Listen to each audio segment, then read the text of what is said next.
We are here today with Dr. Fil Randazzo, founder and CEO of Leverage Science. Dr. Randazzo, Notre Dame, Indiana, Stanford are all in your CV as schools which you have attended, lectured at. Can you share with us how did you get into science in the first place? I was always curious when I was young, and I think what really got me excited about science is I found some books by a science writer and science fiction writer named Isaac Asimov. And I started reading his books, and I just became really excited about science. And I, in high school, I did extra science courses, and that sort of took me into the path of science. So it was an interest that I had when I was young, and I was lucky to have found a few materials that were able to whet my appetite even more. And I think the thing now is that's available to the young people now that I didn't have is the availability to really search through the internet and find so much content about science and astronomy and biology, and there's so much out there now that's and courses and lessons that are done in very videographic and interesting and exciting ways. And so now I think for a young person, the materials, there's even more materials for them to really find out about science and what really science can do to change the world, but also understanding how the world works. When you mentioned changing the world before founding the Leverage Science, your company, you have served as deputy director at the Bill and Melinda Gates Foundation for several years, and I have read that you have had over $600 million worth of investments portfolio throughout the world. Now looking back at that time, what was the most memorable project or idea, or more if you have, that you have supported at that time working at the foundation? So some of the programs that I supported that are coming to fruition now, that started as ideas when I started at the foundation in 2005, and I left the foundation in 2017. And those started as little ideas, just like ideas that I saw here in the room with the innovators that were having pitches. And those ideas have now come to fruition where they're being tested in trials. For instance, a mosquito that normally transmits the disease dengue, chikungunya, yellow fever, and Zika virus infects 300 million people around the world with these terrible diseases. And a scientist in Australia came up with the ideas if he could infect those mosquitoes with a bacteria that's found in other insects, it might stop the transmission of these insects. And now, after almost 15 years, it looks like the technology is working. It's been deployed in areas of 5 million people, where there are 5 million people are now being protected by this technology, and we hope within the next 5 to 10 years another 100 million people will be protected from these diseases, essentially over a 40-year period. And so watching, for me, helping innovators go from just an idea all the way to impact is really exciting. When people think of Bill Gates and his wife and the foundation, it's really remarkable that they have chosen to really give back to the community, and not just the community, but to the entire world after making so much money, being successful at what they do. Can you tell us a little bit more about your inspiration for finding the Leverage Science company which you are at the moment? What was your goal? What do you want to do with that initiative? My goal is everything. I learned a lot. I spent 10 years in biotech in the Bay Area, and then I spent 12 and a half years at the foundation. And so over that time period, I learned a lot about science and technology and innovation, both how to move from idea all the way to impact, but also how to finance those ideas as well, and how to fund those ideas. And so what I love doing now is helping funders identify great ideas and projects and then turning those into reality where they can help save lives, change the world for the better, for good, technology for good. And I also enjoy helping the entrepreneurs and the innovators get from their idea all the way to impact. So I like to help on both sides and help really take the unique transformational ideas, the ones that are really going to make a huge difference. And I like to find those and then help them actually turn those into reality.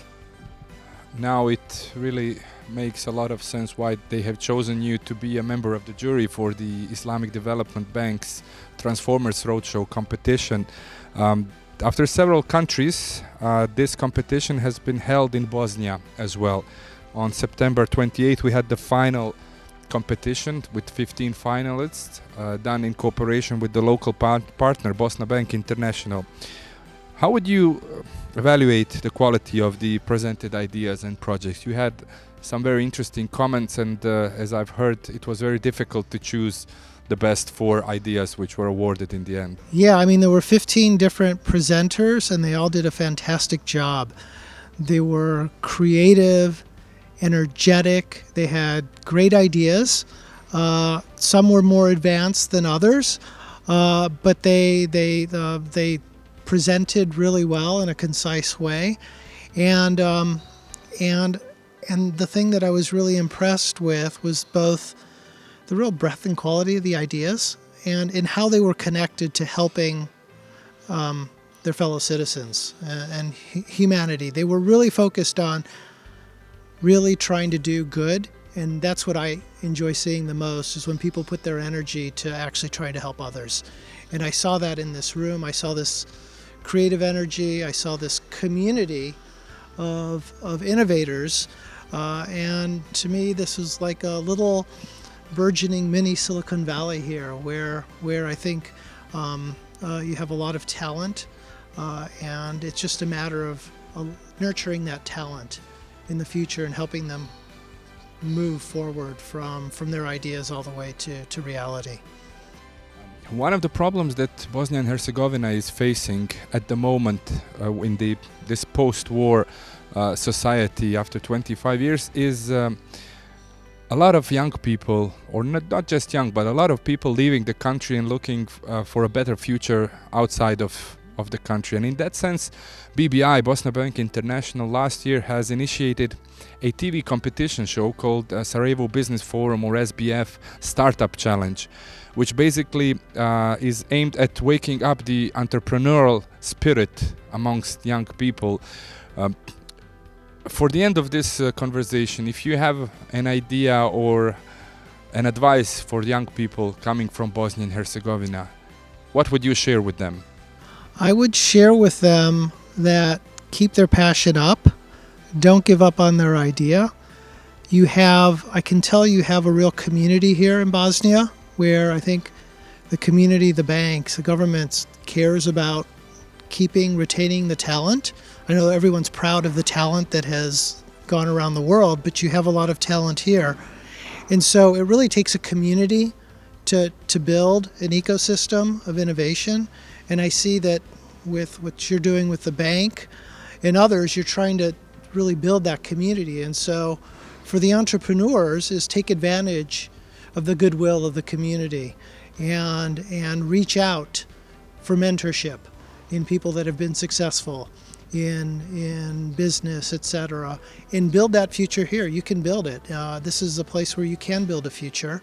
And also my recommendation is, because there's so many great Bosnians out around the world in the diaspora, is reach out to them for help and mentorship as well. I'm sure they would love to help the entrepreneurs back home. So really build that community, work with your fellow entrepreneurs, work together to help each other rise together.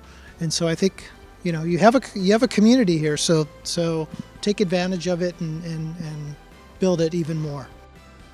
We will definitely take you up on that advice, because you are someone whose advices are very valuable, and I think our government and our country just received a short free consultancy from one of the leading experts in the area which you are working at. And just for the end of this interview, I had a question not prepared earlier. Before coming to Bosnia, I believe this is your first time coming to Sarajevo in Bosnia. If you can name a few of the associations which you have had before coming, what did you know about the country? Did you know any athletes or actors or scientists, or what was, when someone said you're going to Sarajevo, Bosnia and Herzegovina, what were a few of your associations which you had, if you had any? I had the Olympics, so I remember the Olympics in '84. The associations also were, I knew that it was a real center of culture, and obviously I knew about the war, but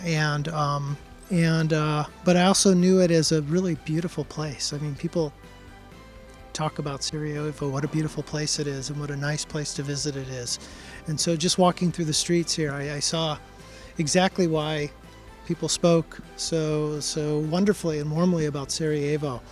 And so it's a real important center in Eastern Europe, and with a lot of history and a lot of pride and a lot of culture, and the mixing of cultures too. And actually, the mixing of cultures is key to innovation. So wherever, innovation is about taking different ideas and from different places and putting it together and juxtaposing that, and that's usually where innovation comes from. And here you're sort of at the center of these mixing of cultures, and so that's the formula for innovation. That's why Silicon Valley is a place of innovation, because people from all over the world and different cultures mix, and so you have that foundation here as well. So take advantage of it.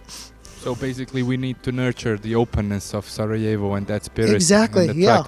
Innovators. Yeah. There was something I can tell you the spirit. I'll give you an example. I went out to get I'm a Diet Coke drinker, Coke Zero drinker, and I went across the outside the venue here, and I went across and went to look for a place, but I didn't have any Bosnian money. I just have dollars with me and I had my credit card, and I went into a little shop and I asked for Coke Zero and whether I could, whether they take it dollars or a credit card. And the guy just said, "Here, just have it."